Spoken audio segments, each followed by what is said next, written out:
His name is Joivan Alexander. He's amassed 11,500 followers on Instagram and more than 12,000 on TikTok. I trust my son. Yeah, I met Joivan 4 years ago at one of my B2 advanced quarterback camps. I actually had one of his previous trainers, Rob Delfino, work my camp, and so he had brought some Ocala kids, introduced them to me before my camp, and we had already talked on social media and stuff. And once he brought Joivan out, you know, obviously at 6 years old, he stood out at his age group, and ever since then, man, we just built that relationship. But it definitely was at my advanced quarterback camp about 4 years ago. Rob Delfino was his first QB coach. He passed away a couple of years ago. And Alexander, he took it really hard. I remember one day I found him in his bedroom. His door was locked, and when I opened the door, he was there crying. And I knew that Rob had made a huge impact in his life, being his first QB coach. And that's when Coach Balin came into the picture and brought Alexander under his wings.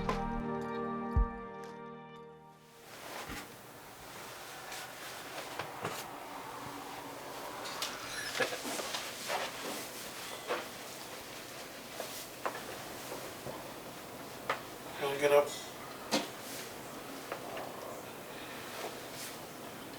Come on. Brush your teeth, wash your face, and have breakfast. Come on.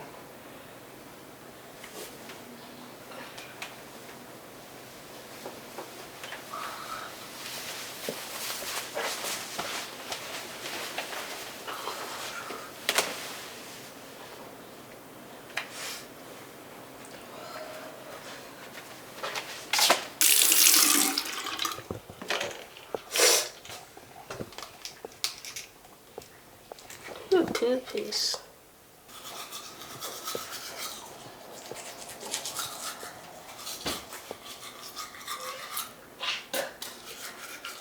Okay, but for this week, Well, tonight he has his training. yes, 9. He's got his class. Okay. BYQ at 9. And then tomorrow I will take him to practice. He has practice, what, Monday, Tuesday, Thursday this week? Yeah, but we don't have to go on Tuesday anymore because Tuesday's defense. Okay. So Monday we will leave here after school 3:45 to Orlando. So you're picking him up from school on Tuesday? I mean, on Monday? Yep. Okay. Tuesday, no football practice. So Tuesday he gets a day off. Mm-hmm. Okay. I believe Wednesday he gets a day off too. Well, unless he does the one-on-ones Yep. with the private trainer. Yep. I'm gonna try to do either Balin on Tuesday or Balin on Wednesday. Okay, so I'm just gonna put it here for now for Tuesday with a question mark. But are we gonna do both that Balin and the private trainer, or one or the other? Just one. One or the other. So I'm just gonna put private session or Balin, and I put them both for Tuesday. That way, if I need to move it to Wednesday, I can. Okay. Hello, my name is Lucian Jimenez and I am Joivan's mom. Joivan came into this world flying at an 18 minutes flat, shocked me and everybody, and he has hit the ground running ever since. He was born with a natural love of football, which just birthed from him. We may have persuaded him a little bit. I stamped him a Gator fan at birth, go Gators. Made sure he had nothing but Gator stuff touching him, from the onesie to the hat to the pacifier, blanket, everything. But we were very blessed that the love for the game just came naturally from him. Did you sleep good last night? Yeah. I hope you went to bed early like I told you. Not so early. We're like 30 minutes late. Anyways, I just hope you're rested so that you're not tired when we get out there on the field today. No, I'm not energized. All right. And you've been drinking enough water? Yes, It's going to be really hot. Okay. Are you ready? yes. Good. What is your goal for today? 2 passing touchdowns and over 100 passing yards. Okay. Do you plan on running the ball today? Yes, I want 30 yards. Oh, wow, that's a good goal. Remember what I told you about when you decide to run the ball? What? Tuck it and go down. That's right, tuck it, commit. If you're gonna run, you run. If you feel like you can throw it after you ran a few yards, fine, but don't forget to tuck it and run like you mean it. Knock people over, okay?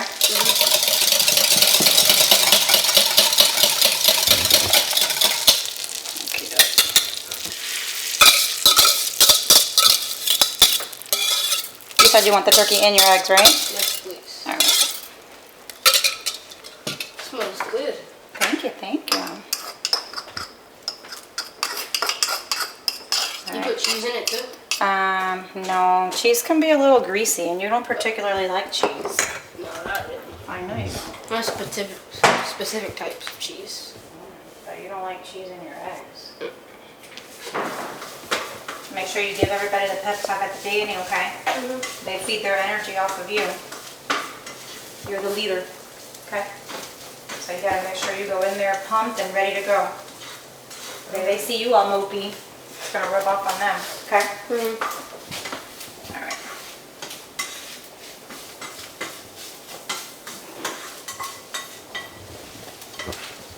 Gotta get you going.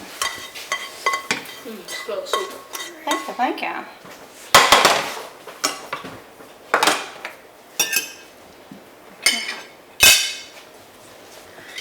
Thank you. Don't forget to pray. Let's pray. You got this, dear Lord. Let this will be running to our bodies, Lord. Let us just have a great game today, Lord. Let us come out with the W. Let us stay safe during the game, Lord. Let us have a great day today. In Jesus' name, amen. All right. You ready? All right, remember, repeat after me. I can do this. I can do this. I got this. I got this. I'm prepared. I'm prepared. And if I make a mistake, If I make a mistake, I learn from it. I'll let you. All right, we'll take some heads off.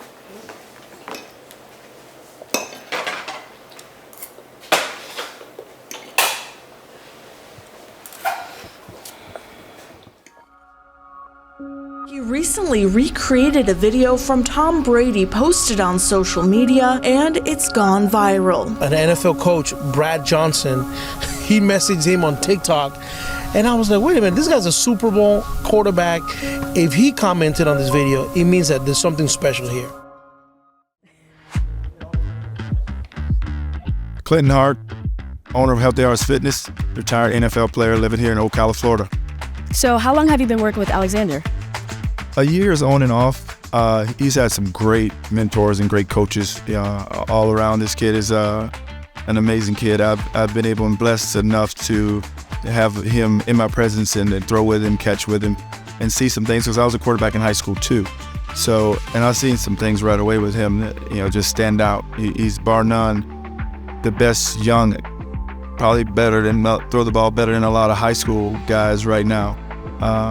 But he just has something about the way that he spins the ball and he does things, his technique. He's very fundamentally sound.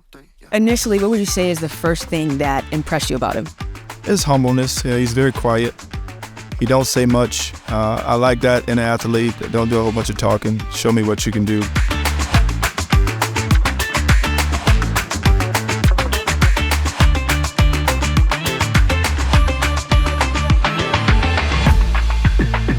When he started playing football, he was 7 years old. I believe it was his coach, either Wayne Hopkins or Coach Herb.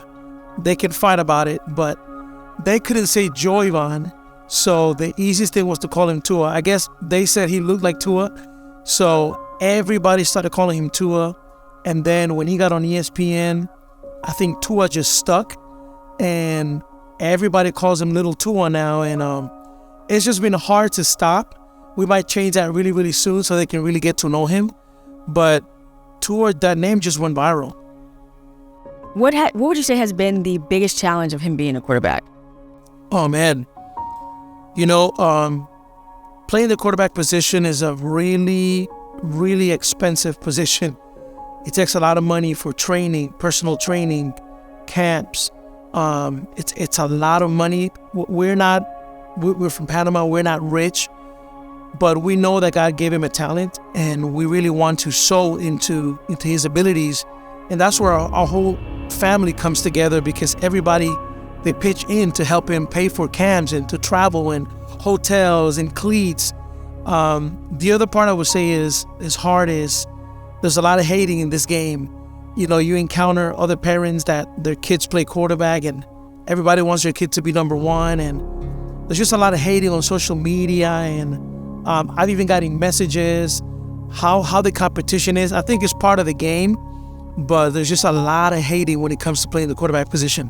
What would you say is your dream for Alexander? You know, it really doesn't matter what my dream is for him. He's got to have his own dream. But as his parents, you know, we definitely want him to get that free education, a great education that he doesn't have to pay for, or us. We also know that my wife being from Puerto Rico, me being from Panama, you don't have a lot of Latino, Spanish quarterbacks.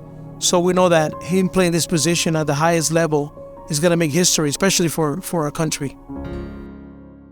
Guys, last thing I'm going to leave you with is this. Be the best preparer for your opponent than anybody. Be the best preparer for your opponent than anybody. Don't walk into that game or that game week not knowing who you're facing and expect to see them on the game day. You young guys, sometimes you don't have game film. I get it. That part I get. But most of you guys have a chance to see those guys. Hola, mi nombre es Delicia Jiménez y somos de Panamá. Inmigramos a este país en el 1992 y este es mi esposo. Hola, yo soy Darío Jiménez, esposo de esta doña y padre de Joivan, abuelo de Joivan Alexander. Somos de Panamá.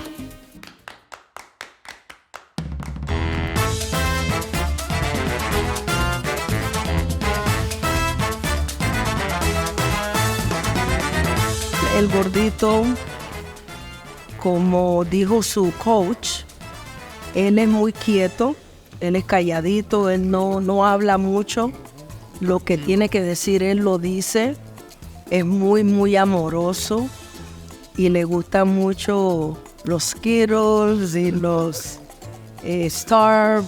Starbursts. Él le gustan todas esas cosas. Así que cuando él y yo tenemos un lugar en la recámara mía, donde él sabe dónde yo le guardo esos Skittles, esos Starbursts o cualquiera de sus cositas, y la mamá y el papá no pueden saber que eso está allí. So, cuando él llega, él me mira y yo le hago así y él sabe que puede ir a buscarlo sin que la mamá y el papá lo sepan. Lucienne, what is your role as a football mom? My role as a football mom, my priorities are his health, to make sure he's eating right, especially on the days prior to a game. Even before practice, making sure he gets a well-balanced meal, that he's not eating too much junk food that then he will later hurl onto the field. Obviously, before all that, as a family, our number one priority is always making sure we keep God in the middle of everything. God is first. He's the one that provides him with the talents and the abilities to perform in and off the field. As a mom, I am responsible for making sure academics don't fall by the wayside. And education is top priority because, yes, football will open doors for him for his future, but you always have to have balanced education as well. We don't want him to just be smart on the field. He's got to be smart in life as well, so that he has a secured future for himself outside of football. And then also, I create the balance of keeping it fun. It can't all be football. We have to make sure there's a balance, make sure he has time for his friends, make sure he has an escape and some downtime where he just gets to be a kid. It can't always be football because, we don't ever want him to get to where he resents it as like it takes up his whole life, never gets to see his friends. So I create the fun factor and making sure he has time not only for his friends, but to have fun with me as well. This morning we're going to learn a new Bible verse. You're going to have to memorize is Psalms 138 verse 8. This one, read it out loud, and then we're going to talk about it.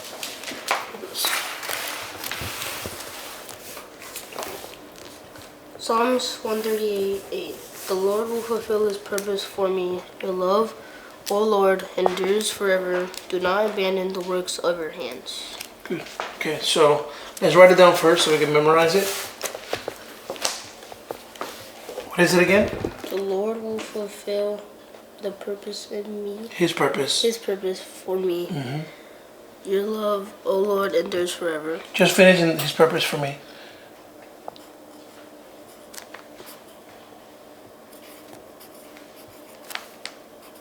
Say it loud so you can remember.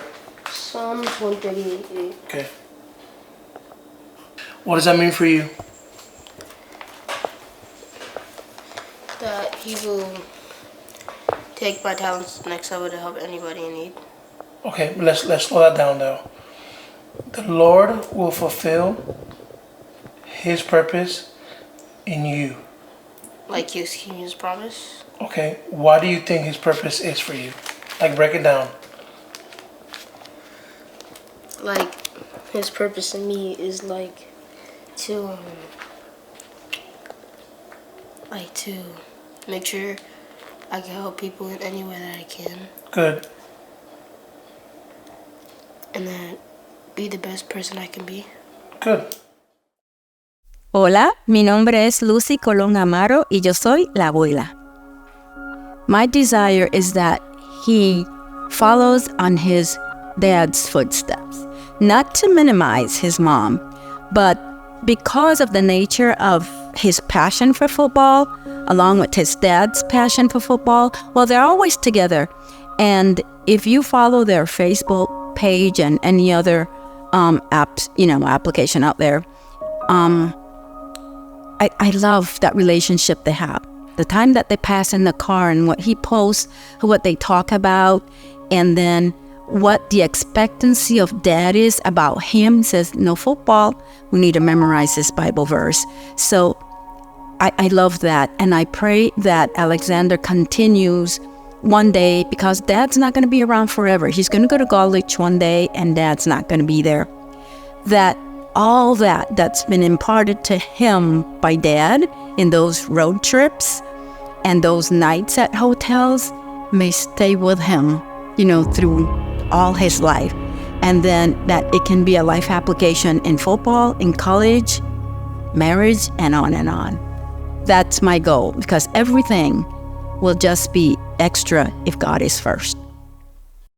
I train a lot of kids. I train just alone in Central Florida over 250 quarterbacks, and from all ages and spectrums, from talent to people who's already been polished that I'm just cleaning up, or college guys, pro guys, young guys. But training Joivan has been such a beautiful joy in the fact that I get to see the process between when he was 6, when I first saw him, to now that he's 10. And to be honest with you, there's not many 10-year-olds at his age, one with his size, but two with his arm talent, his mechanics, and just the way he carries himself. I think that's what separates him from a lot of the guys in his age group. Is not only does he do the things off the field right, but obviously the things that he does on the field, that's just special. But just overall, when you balance both and you're able to figure out how to formulate yourself as a quarterback, both on and off the field, I think that's what really separates Joivan. So it's been a real joy training him and polishing him up. Just again, the last 4 years, seeing him consistently working. Now he just looks like the product of somebody that just coming out of like a pro workout or going for a college pro day or whatever that case may be. It's just fun to see that at 10 years old. Again, a lot of kids that I see, they start out at 12. He's already got 4 years advanced before those 12-year-olds that I see normally that come out and start football, because parents think that's like the age where they should start when they're way behind. But he's already got that since he was 6. So now that he's 10, he's competing with these high school and college kids out here when I train them. And he's just fitting in right with them. And I think that's also what's helped him, spring his development, because he is competing with the older guys. And I'm not babying him. I'm not treating him like he's a 10-year-old. He's treated just like he's a college kid or a pro kid, and he's training with those guys, getting the same amount of reps and doing the same exact drills, getting the same terminology. I'm not dumbing it down with him at all. So I think at 10 years old, that's why you see him more advanced than a lot of kids his age.